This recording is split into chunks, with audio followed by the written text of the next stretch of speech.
પાઠ ચોથો. મધ્યયુગીન સ્થાપત્યો, શહેરો, વેપારી અને કારીગરો. મધ્યયુગીન સ્થાપત્યો. ભારતીય શિલ્પ સ્થાપત્ય કલાઓને અનોખો અને લાંબો ઐતિહાસિક વારસો છે. ભારત કલા અને સ્થાપત્યના સમૃદ્ધ સાંસ્કૃતિક વારસાને લીધે વિશ્વભરમાં પ્રસિદ્ધ છે. પ્રાચીન સમયથી શરૂ કરી વિવિધ સમયગાળાઓ દરમિયાન વિવિધ પ્રાંતોમાં મૌર્ય યુગ દરમિયાન સ્તૂપો તથા સ્તંભલેખો, અનુમૌર્ય યુગ દરમિયાન ગાંધાર તથા મથુર શૈલીમાં સ્તૂપો, ગુપ્ત સમય દરમિયાન રાજમહેલ, સ્તૂપો, સ્તંભો, વિહારો, ભવનો તથા મંદિરોનું નિર્માણ થયું હતું.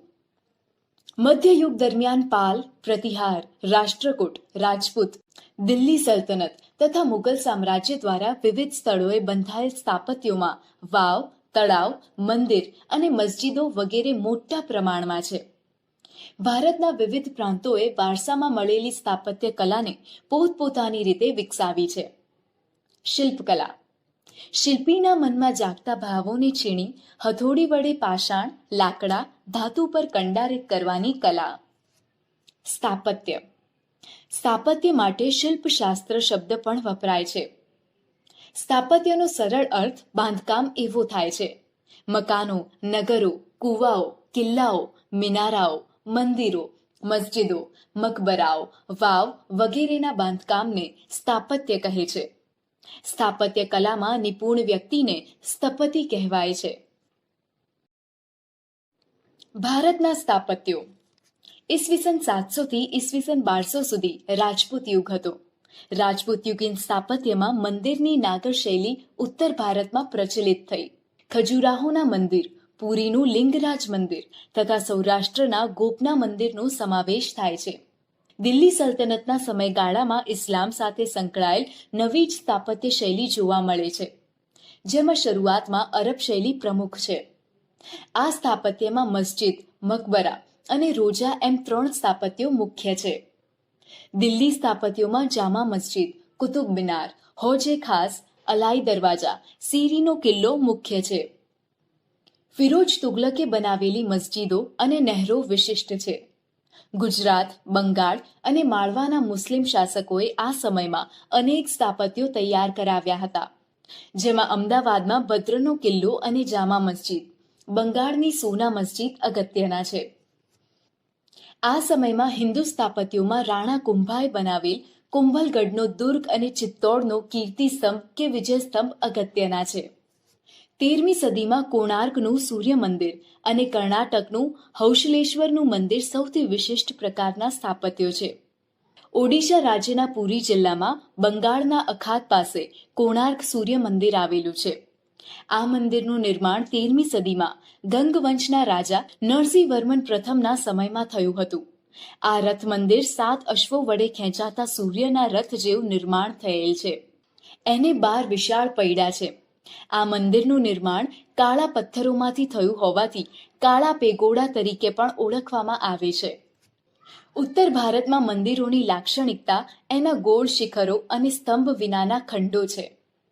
દક્ષિણ ભારતમાં શંકુ આકારના અણીદાર શિખરોવાળા મંદિરો બંધાયા.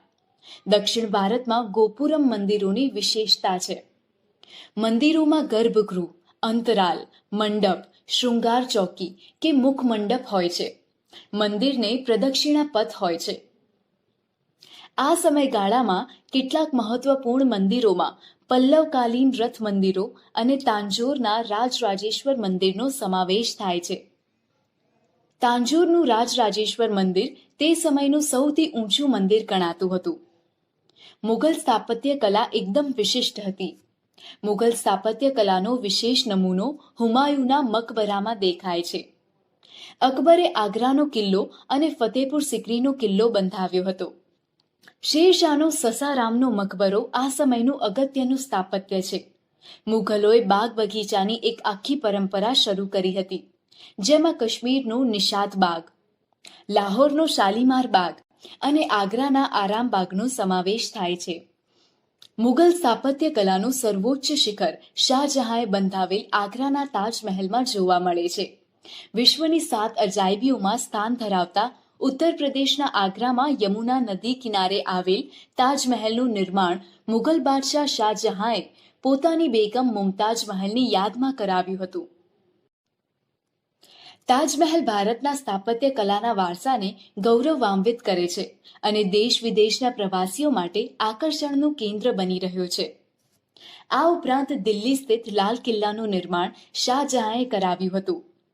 લાલ પથ્થરોથી તૈયાર થયેલ આ કિલ્લામાં દીવાને આમ, દીવાને ખાસ, રંગમહેલ જેવી મનોહર ઇમારતો બંધાવી હતી. તેની સજાવટમાં સોનું, ચાંદી, કિંમતી પથ્થરોનો અદ્ભુત સમન્વય થયો છે. આ જ કિલ્લામાં શાહજહાંએ કલાત્મક મયુરાસન બનાવડાવ્યું હતું.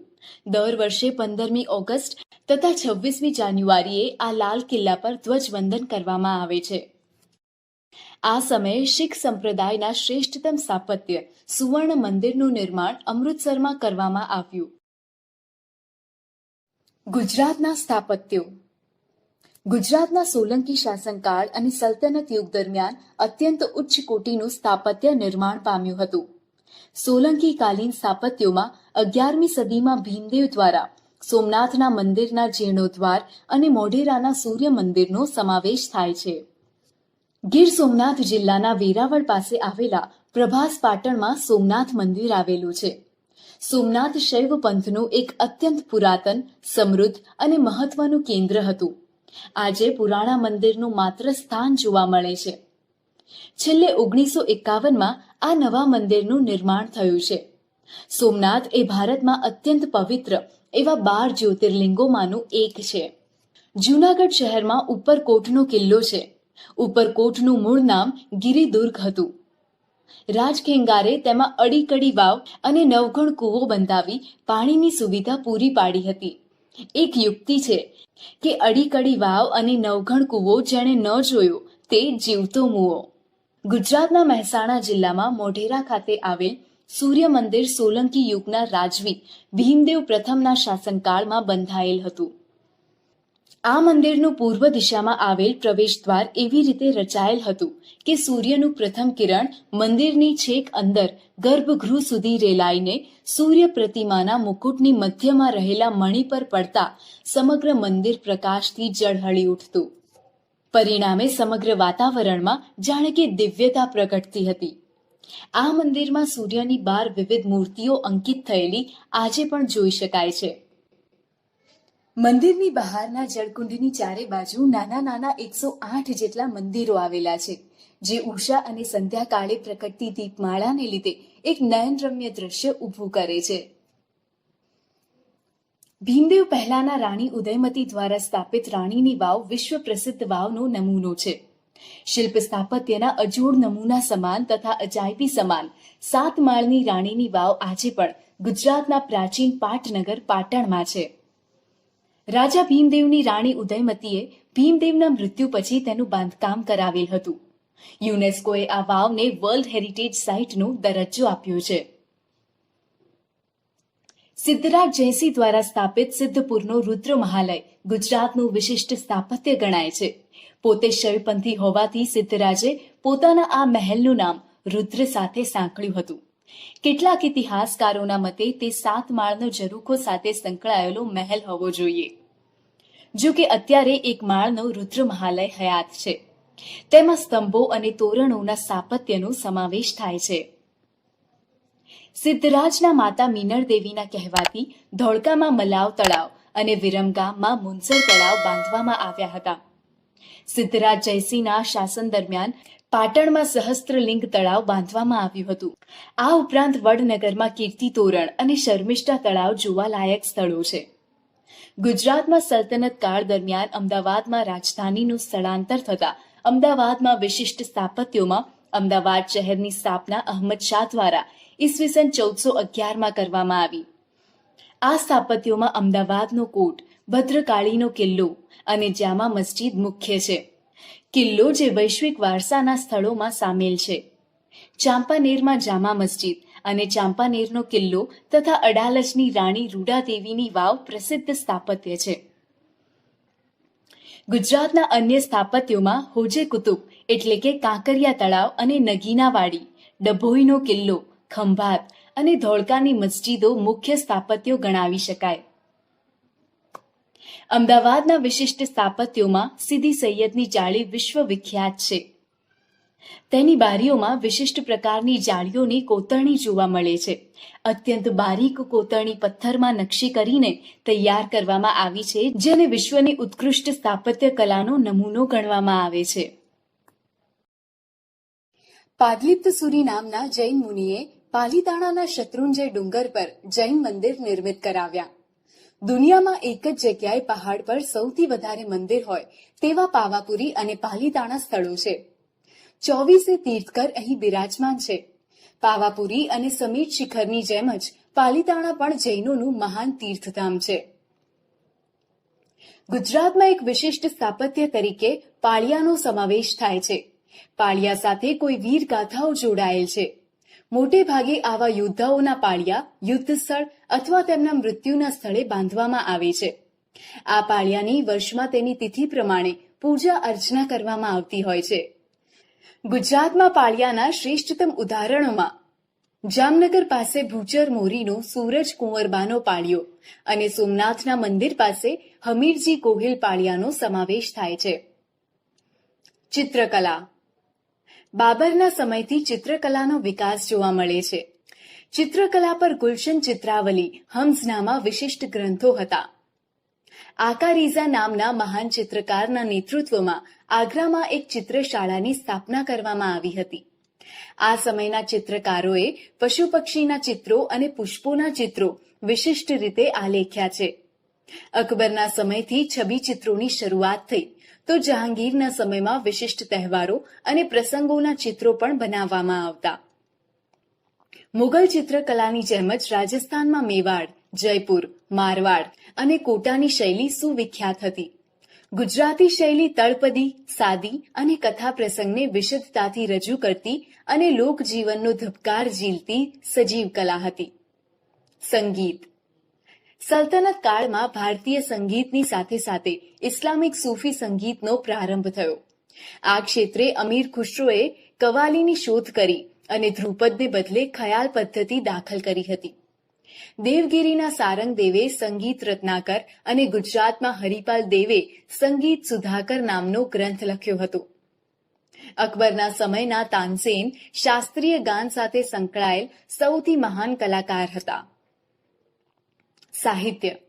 મધ્યયુગમાં ઘણા બધા સાહિત્યકારોએ જુદા જુદા વિષયોમાં ખેડાણ કરીને નોંધપાત્ર ગ્રંથોનું સર્જન કર્યું છે. કેટલાક ગ્રંથોની માહિતી નીચે મુજબ છે. સિદ્ધહેમ શબ્દાનુશાસન ગ્રંથના રચિતા હેમચંદ્રાચાર્ય. ગીત ગોવિંદમ ગ્રંથના રચિતા જયદેવ. હિતોપદેશ ગ્રંથના રચિતા નારાયણ. સિદ્ધાંત શિરોમણી અને લીલાવતી ગ્રંથના રચિતા ભાસ્કરાચાર્ય. પૃથ્વીરાજ રાસો ગ્રંથના રચિતા ચદંબરદાઈ. તુગલકનામા અને તારીકે દિલ્હી ગ્રંથના રચિતા અમીર ખુશરો. કિતાબુલ હિન્દ રહેલા ગ્રંથના રચિતા ઇબ્ન બતુતા. કાનડદે પ્રબંધ ગ્રંથના રચિતા પદ્મનાભ. પદ્માવત ગ્રંથના રચિતા મહમ્મદ જાયસી.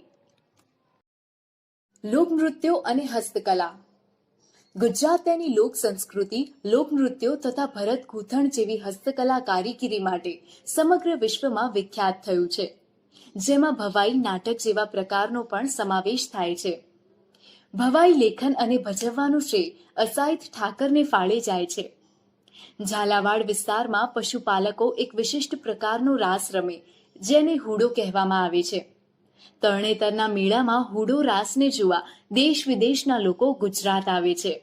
ગુજરાતમાં નવરાત્રી, ગરબા ઉત્સવ મહત્વના છે. ગરબી પરથી ઉતરી આવેલ ગરબો શક્તિની આરાધના અને સ્તુતિ સાથે સંકળાયેલો છે. દયારામના સમયથી ગરબીનો ખૂબ વિકાસ થયો. સ્ત્રીઓ અને પુરુષો બંને નવરાત્રીમાં ગરબા, ગરબી અને રાસ દ્વારા આ ઉત્સવ ઉજવે છે. ગુજરાતના પહેરવેશમાં પણ અનેકવિધ વિશેષતાઓ જોવા મળે છે, જેમાં કચ્છનું ભરતકામ, મોતીકામ, પાટણના પટોળા, જામનગર અને જેતપુરની બાંધણી વિશ્વવિખ્યાત થયા છે. કચ્છના બન્ની અને ખદીર વિસ્તારમાં કચ્છી સ્ત્રીઓ દ્વારા તૈયાર થયેલ ભરત ગૂંથણની વિશ્વભરમાં માંગ રહી છે. એ જ રીતે પાટણમાં છેક 11મી-12મી સદીથી વિશિષ્ટ વણાટકામ સાથે સંકળાયેલ પટોળા પણ વિશ્વવિખ્યાત થયા છે. શહેરીકરણ. આ સમય શહેરોના પુનઃ ઉત્થાન અને વિકાસનો હતો. ગુપ્તકાળના શહેરોની જગ્યાએ નવીન શહેરોનો ઉદય થયો. રાજપૂત યુગની રાજધાનીઓ મોટે ભાગે શહેરોમાં પલટાતી ગઈ. ગુજરાતમાં અણહિલવાડ, પાટણ, ચાંપાનેર, અમદાવાદ, સુરત, ખંભાતનો સવિશેષ વિકાસ થયો. શહેરીકરણનું ચરમબિંદુ આપણને દિલ્હીમાં જોવા મળે છે. રાજપૂત કાળથી મુગલ કાળ સુધી વિકસતું ગયું. જહાંગીર અને શાહજહાંના સમય દરમિયાન દિલ્હી રાજધાની અને વેપાર વાણિજ્યનું મોટું મથક હતું.